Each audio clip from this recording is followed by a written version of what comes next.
Hi, I'm Marty Nemko. The smartest kid in his high school class went on to drive an ice cream truck, and years later, he still does.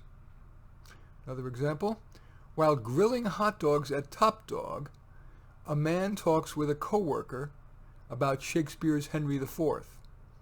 And one more example, an Ivy League graduate who, despite identifying a few careers he feels he would enjoy and do well in, after 5 years of rumination, feels unable to choose a career and so stays unhappily in his dead-end clerk job. Let me expand on that latter person.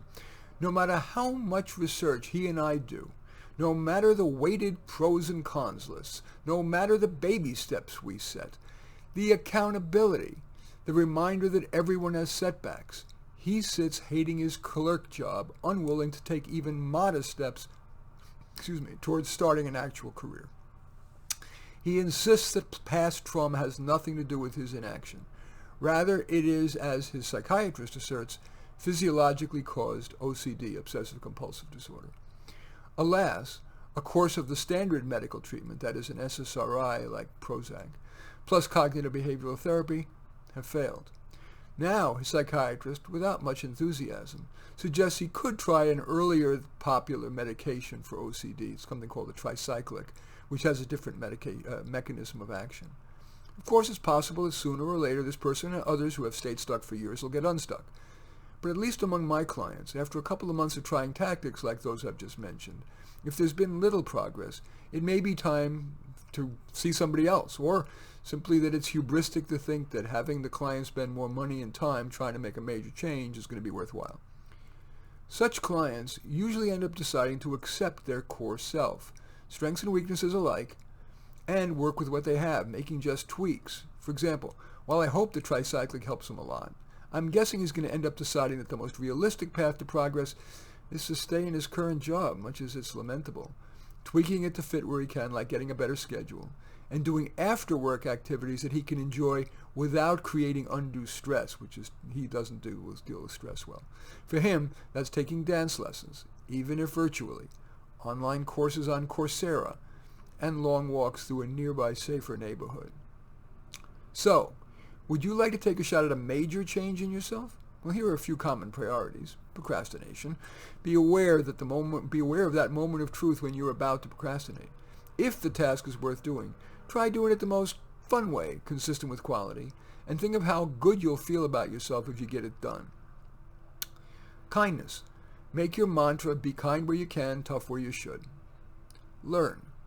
Deep down, many people, especially those who suffer from the imposter syndrome, do little to improve. They simply distract themselves, maybe rationalizing that everyone feels like an imposter.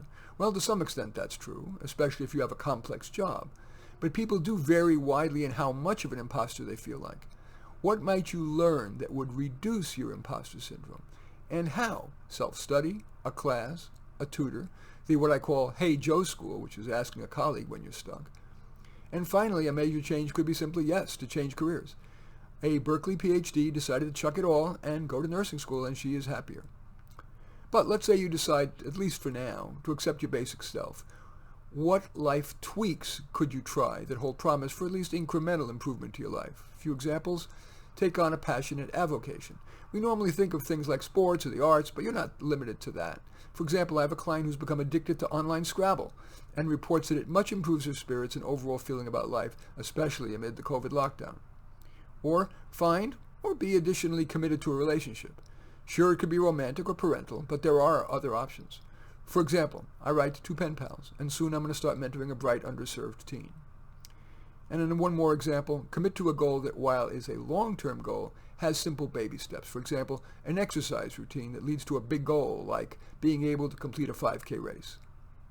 My new client questionnaire includes this question. If you've been in psychotherapy, what have been the major takeaways? Well, the most common answer? Self-acceptance. Dr. Beverly Kay was right in she wrote the classic book called Up Isn't the Only Way. She's right. Up is not the only way. In any event, I thank you for watching. I'm Marty Nemko. I welcome your thumbs up and accept your thumbs down. I always look forward to your comments, and especially like it if you hit the share button below. Share on your social media so that my efforts can have broader impact. And I am flattered if you choose to subscribe to my channel. And in any event, I do thank you for watching. I am Marty Nemko.